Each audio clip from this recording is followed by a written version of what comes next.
안녕하십니까. 비전경영연구소의 이재입니다.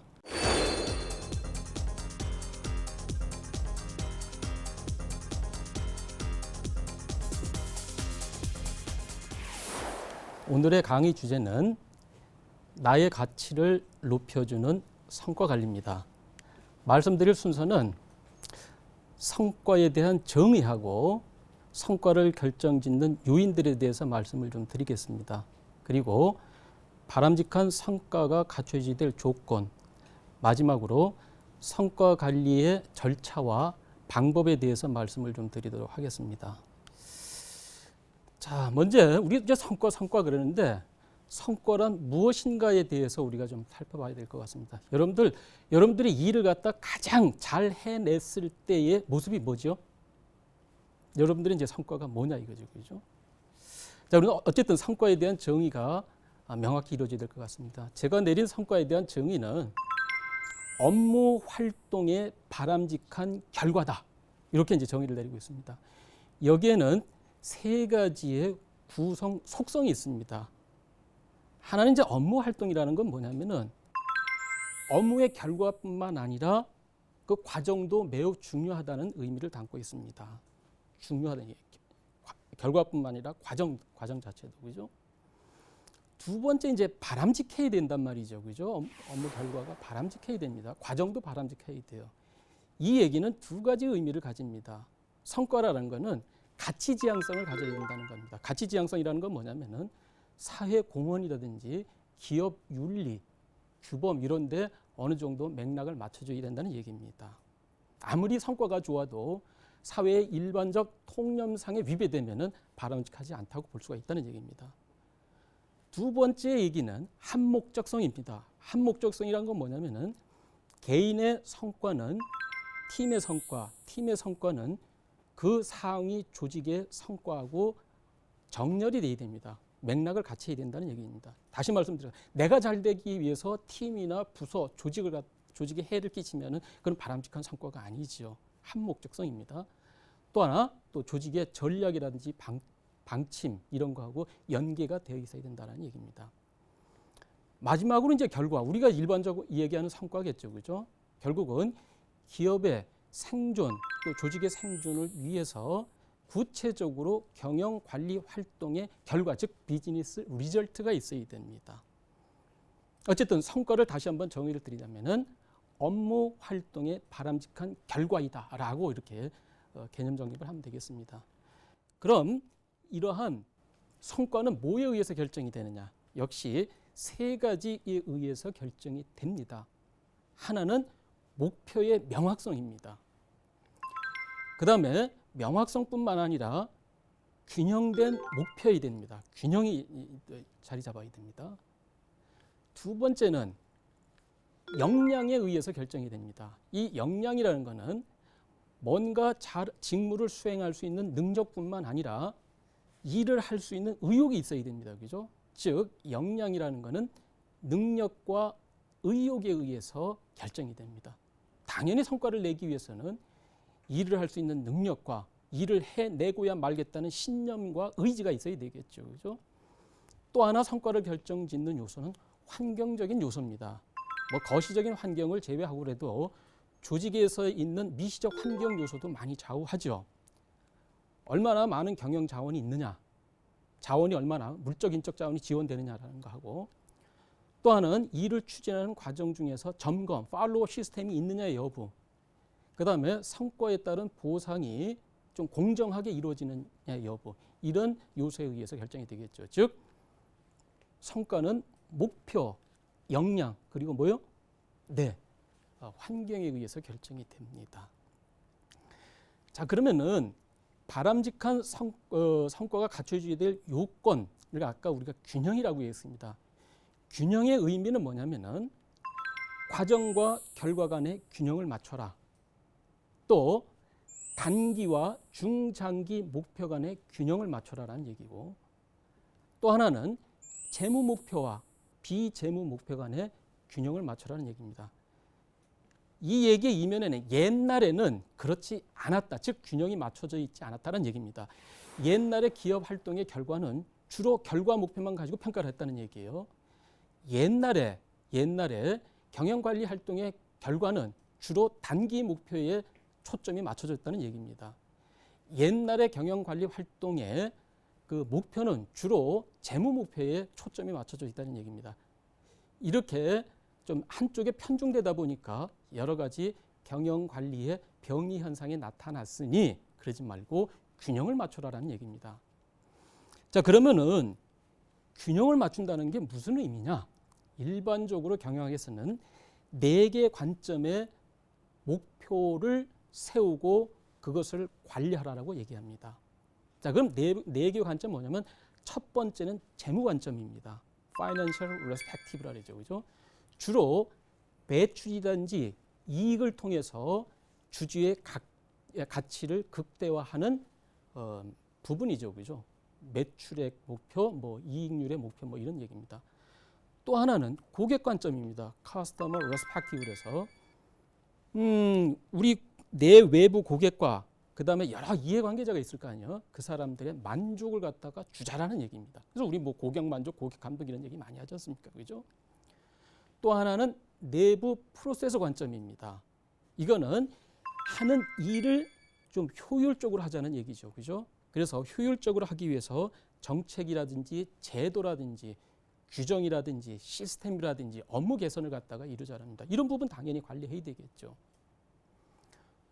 또 하나는 조직의 문화를 갖다가 좀 역동적으로 만들고 좀 성과주의로 좀 만들고 또 하고자 하는 의욕이 나도록 만들고 또 개인의 역량도 개발하자는 얘기입니다. 그것도 관리하자는 얘기예요. 그걸 뭐라 그러냐면은 학습과 성장 관점이라고 합니다. 즉 목표가 균형되어 있다는 의미는 목표를 단일 자원으로 가져가지 말고 재무 성과, 고객과 관련된 성과, 내부 효율성 프로세스와 관련된 성과, 그리고 조직과 개인의 미래 역량을 개발하기 위한 학습과 성장 관점의 지표들을 다 관리하자는 얘기입니다.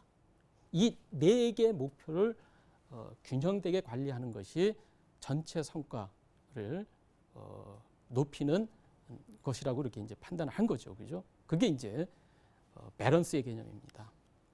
자, 그러면은 업무를 수행하는 개인으로서 성과를 하기 위해서 질문하고 답변해야 될 내용이 뭐냐?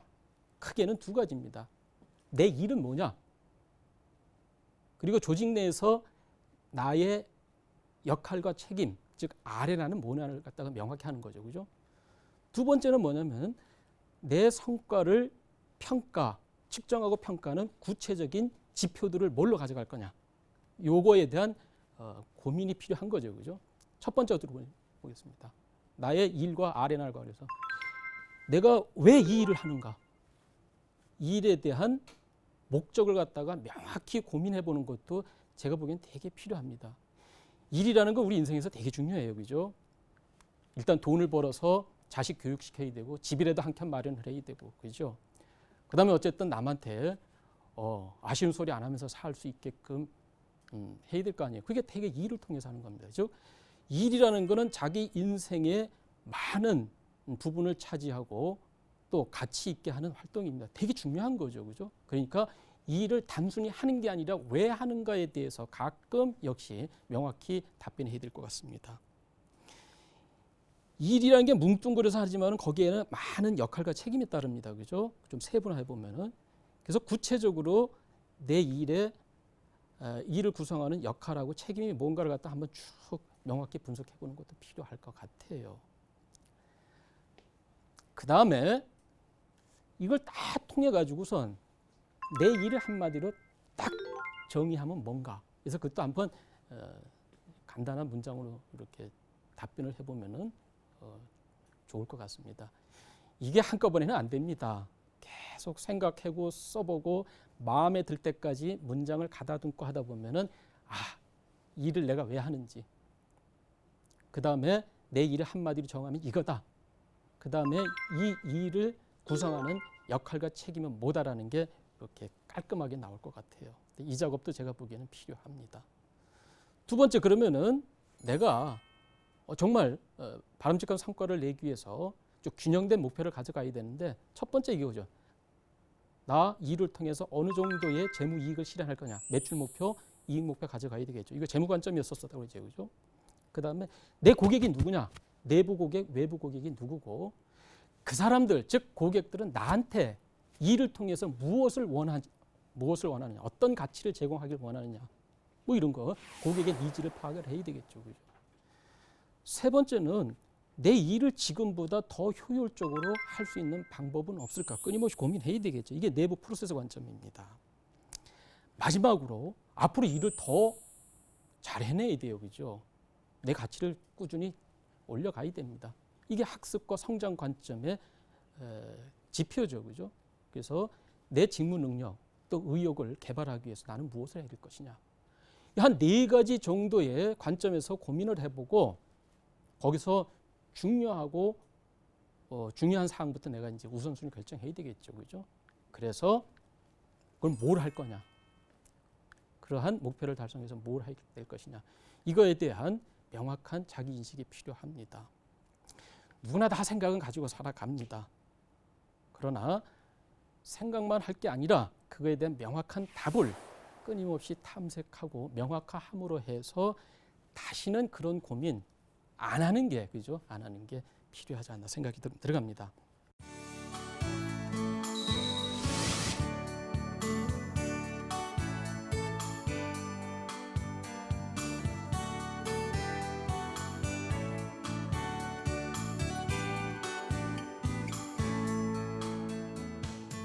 자, 그럼 이제 절차와 방법에 대해서 들어가도록 하겠습니다. 절차와 방법.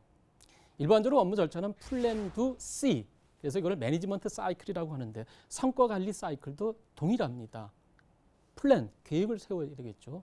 투, 실행을 해야 됩니다. C, 뒤돌아보는 거니까 점검하고 피드백하는 내용이죠. 성과 관리의 피드백에서 플랜이라는 건 뭐냐면 스마트한 균형 목표를 세우는 겁니다. 이게 스마트라는 거는 목표가 갖추어야 될 5가지 요건이죠. S는 스페시픽의 약자입니다. 스페시픽은 목표 항목이 있어야 돼요. 그죠?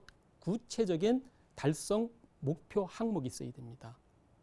M은 measurable입니다. 또는 매트릭이죠.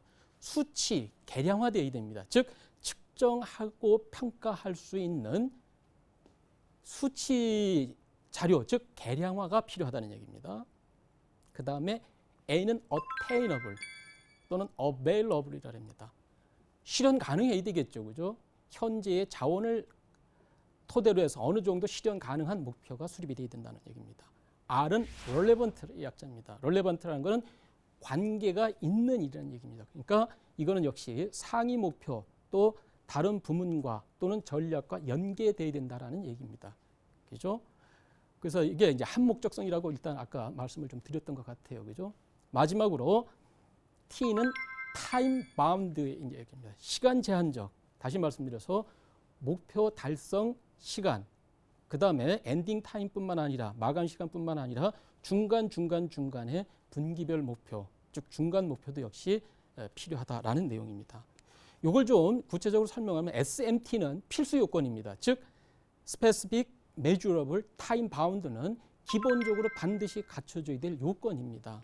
그래서 2000몇 년도에는 전년 대비 매출 이익률을 15.5%포인트 신장한다라고 했으니까 타임이 있죠. 그죠? 2000몇 년도까지라는 게 있고 스페시픽, 즉 목표 항목, 매출 이익률이에요. 그죠? 그 다음에 measurable, 이거는 그 수준이죠. 목표의 수준.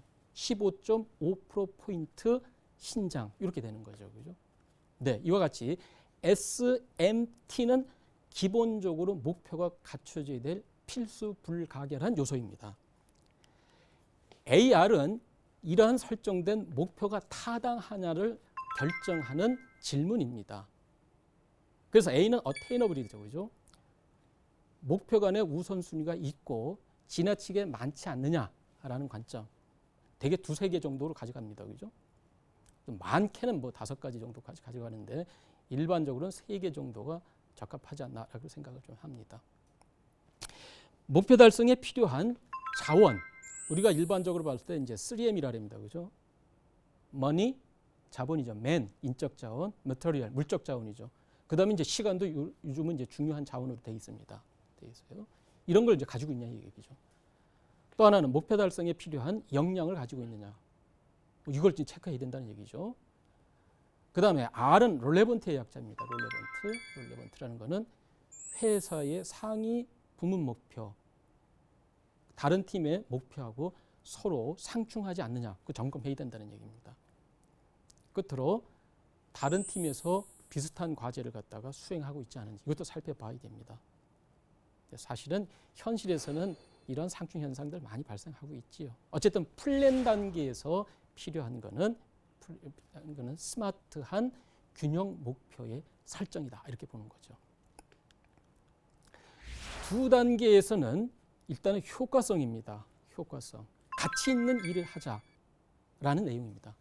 이거는 가치 있는 일은 결국은 업무 성과에 직접적인 영향을 미치는 요소들이겠죠. 그죠? 요소들입니다. 그래서 이 일을 왜 하느냐 한번 질문해 보자는 얘기입니다. 그래서 중요하지 않은 일은 할 필요 없어요. 중요하지 않은 일은 할 필요가 없습니다. 그래서 그동안에 관행대로 해오던 일을 갖다 습관적으로 할 게 아니라 왜 하느냐를 갖다가 질문을 한 다음에 필요 없는 일은 제거를 해야 되겠죠. 당연하죠. 그죠? 그 다음에 해야 할 일에 우선순위를 정해서 거기에 집중하는 게 보다 효과적이겠죠. 그죠? 이렇게 하기 위해서는 이게 필요하다고 생각하는 사람은 시간 일지를 한번 작성해 보는 게 좋습니다. 뭐 일주일이든 한 달이든 시간 일지를 갖다가 작성을 해가지고 한번 분석을 해보는 겁니다. 그래서 보시면은 중요하고 긴급한 일, 중요하지만 긴급하지 않은 일, 그 다음에 중요하지 않지만 긴급한 일, 그 다음에 중요하지도 않고 긴급하지도 않은 일을 한번 쭉 자기가 한 일을 갖다가 이렇게 분류를 해보자는 얘기입니다. 그래서 실제로 소요한 시간하고 퍼센테이지를 내가지고 한번 객관적으로 내 업무 수행 활동을 갖다가 분석을 해보는 겁니다. 의외로 불필요한 일에 시간 보내는 경우 많습니다. 많아요. 노동 생산성 낮다고 얘기하는 게 아마 이러한 분석 결과를 통해서 증명되지 않을까라고 생각을 합니다. 이런 분석 결과를 토대로 해서 한번 질문해 보는 거예요. 내가 중요한 일에 얼마나 많은 에너지하고 시간을 쓰고 있느냐? 그 프로테이지로 나타날 거예요. 자, 그러면은 중요하지 않은 이 일은 어쨌든 제거하거나 줄여야 되죠. 그죠? 그거를 뭐냐면 eliminate라 합니다. 완전히 제거해버리는, 이건 없애버리는 거예요. 없앨 수는 없지만은 줄일 수 있는 것, 그걸 reduce라고 합니다. 그러면 줄이거나 없애면은 그거를 대체하거나 또는 늘릴 게 생길 거 아니에요. 그죠? 중요한 일에다 더 많은 에너지를 이제 투자를 한다든지 아니면은 여러 가지 자원 제약상 못했던데 어느 정도 여유가 생기게 한다든지 이게 필요할 거예요. 그걸 뭐냐면은 create. 안 하던 일을 갖다가 해보는 거죠. 그죠? raise. 중요한 일을 더 하는 것입니다. 그죠? 그래서 그걸 ERCR 그럽니다. eliminate, reduce, create, 그 다음에 raise. 그래서 이 ERCR 기법에 따라서 자신의 업무를 재구조화하는 작업이 효과성 증진을 위해서 필요한 거죠. 어쨌든 업무 일지를 한번 써보는 것도 제가 보기에는 뭐 필요해요.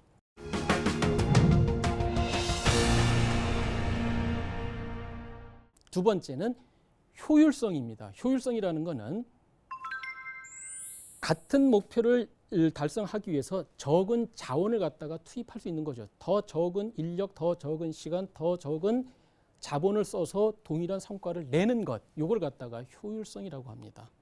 결국은 뭐냐면은 지금 하고 있는 일을 더 빨리, 더 정확하게, 더 쉽게, 더 편안하게, 더 즐겁게 일할 수 있으면 이게 효율적인 거죠. 그죠? 그건 뭐 어쨌든 고민해 보는 거죠. 그렇게 하기 위해서 제가 보기에는 하루에 한 20-30분 정도의 기획 시간이 필요할 것 같아요. 그러니까 어제 내가 무슨 일을 했고 오늘 무슨 일을 할 거며 그죠?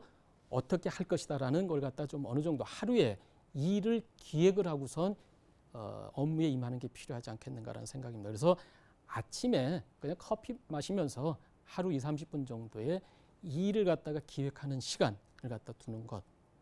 그다음에 내가 나의 스타일상 업무가 집중이 되는 딱 그 시간이 있을 것 같아요. 그건 자기 업무의 종류하고 내 스타일에 따라서 집중할 수 있는 시간이 좀 달라질 것 같아요. 어쨌든 하루에 1시간이든 2시간이든 업무에 집중하는 시간을 따로 딱 빼놓다든지 아니면 하루에 요 시간은 집중 타임이라고 정해놓고 난 다음에 이때는 뭐 나 지금 집중 시간이니까 누구 건드리지 말라는 표식을 좀 해놓고 정말 그때는 뭐 전화도 안 받고 뭐 이렇게겠죠, 그죠? 그래서 오로지 업무에만 집중하는 시간 뭐 이렇게 되겠습니다. 그 다음에 마감 시간을 갖다가 정하는 거 이것도 필요할 것 같습니다.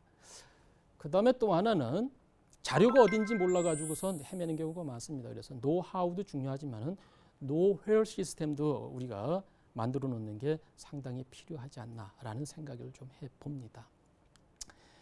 마지막으로는 이제 그 업무 혁신이라는 이거는 코페르니쿠스적 관점의 전환이라 합니다. 예전에 천동설이었죠, 그죠? 지구를 중심으로 해서 우주가 이렇게 돈다라는 관점이었었는데, 이제 지동설은 뭐냐면은 태양계를 중심으로 해서 태양을 중심으로 해서 지구가 돈다는 거죠. 이게 발상의 전환인 거죠. 그래서 전혀 다른 시각, 전혀 다른 관점, 전혀 다른 방법을 통해서 아주 획기적으로 뭔가 업무를 향상을 시켜보는 것을 의미합니다. 뭐 때로는 이것도 필요한데 개인적인 역량보다는 여러 팀의 그 협동을 통해서 집단 지성을 활용하는 게 필요하지 않는가라는 생각을 좀 해봅니다. 마지막으로 이제 중간 점검입니다. 이제 C죠, 그죠? 그래서 업무를 실시하는 중에 계획대로 업무가 진행되고 있는지를 갖다 체크를 해서 갭이 발생했으면, 즉 차이가 발생했으면은 그거에 대한 시정 조치를 취하는 거 당연히 있어야 되겠죠. 그걸 이제 팔로우 시스템입니다. 그렇게 하기 위해서 좀 필요한 게 내 목표뿐만 아니라 팀의 목표를 인식하는 거. 그 다음에 내 목표하고 역할과 책임, R&R을 갖다 명확히 인식하는 거. 마지막으로 이제 시간 관리 툴이죠, 그죠? 다이어리라든지, 그죠? 스케줄러 같은 걸 좀 활용을 해가지고 자기 업무를 좀 끊임없이 이렇게 관리하고 이렇게 추적해 나가는 시스템이 필요하지 않나라는 생각입니다. 이제 마지막으로 AOR 피드백 활동을 통해서 자신의 역량을 개발하는 겁니다. A는 액션의 약자입니다. 이제 실행을 하는 거예요, 그죠? 뭔가 실제로 이제 실행을 하는 거죠. 그러니까 실행하는 게 중요한 게 아니라 그거를 갖다가 관찰하고 기록을 해야 됩니다. 관찰하고 기록하는 거예요. 그래서 내가 어떤 실행을 통해 가지고 어떤 결과가 나왔고 그게 어떤 영향을 미쳤는지에 대해서 관찰하고 이제 기록을 해야 됩니다. 그리고 이제 마지막으로 그런 그 관찰 결과를 토대로 해서 내가 뭔가 거기서 아이디어를 얻고 반성을 해야 됩니다. 그건 이제 성찰이라고 보이는 거죠. 리플렉션. 그래서 내가 의미라든지 해석을 부여하고 거기다가 내가 고쳐야 될 점, 개발해야 될 점이 뭔지를 갖다가 계획을 세워서 실행하는 거죠. 자, 그러면 이 액션의 영역은 크게 세 가지입니다. 일을 통한 경험의 확대. 그렇죠? 일을 통한 경험의 확대. 또 뭐냐면은 관계의 확대. 이걸 뭐냐면 많은 사람들과 만나면서 그 속에서 아이디어를 얻고 기회를 발굴하고 또 기회에 이제 노출이 되는 거죠. 뭐 당연히 상사와 뭐 대화를 통해서 뭐 코칭을 받는다든지 피드백을 받는다든지 멘토링을 한다든지 워크숍에 참여한다든지 학습 조직 활동에 참여한다든지, 그죠? 그다음에 외부의 다양한 커뮤니티에 참여함으로써 다양한 관계를 통해서 내가 어떤 기회에 노출이 되고 뭐 탐색을 하는 거죠, 그죠? 이런 활동을 할 수 있는 거죠. 마지막으로 우리가 여러분들 지금 하고 있는 그 교육 활동에 참여하는 겁니다, 그죠? 온오프라인의 교육에 참여한다든지 독서를 통해서 내가 뭔가를 느낀다든지, 그죠? 뭐 이와 같은 교육 활동을 통해서 우리가 경험의 확대를 할 수 있겠습니다. 즉 일의 경험, 관계의 경험, 교육 훈련의 경험을 통해서, 즉 이건 실행하는 거죠. 거기서 어떤 결과가 나왔고 어떤 영향을 미쳤고 거기서 내가 느낀 점은 뭐고 따라서 앞으로 이렇게 해야 되겠다라는 걸 갖다 다짐을 하고 실행하는 것. 그래서 우리가 미래 역량을 개발하는 방법은 이 AOR, 즉 액션, observation, 그래서 관찰과 기록, 그다음에 reflection, 성찰, 요 세 개의 순환적 사이클을 통해서 우리가 발전할 수 있지 않겠는가라는 생각이 들어갑니다. 그래서 이번 시간에는 우리 그 나의 가치를 증진시키기 위한 성과 관리 활동에 대해서 살펴봤습니다. 모쪼록 실천을 하셔서 여러분들의 미래 가치를 신장시키고 아름다운 삶을 살아가시기 바랍니다. 고맙습니다.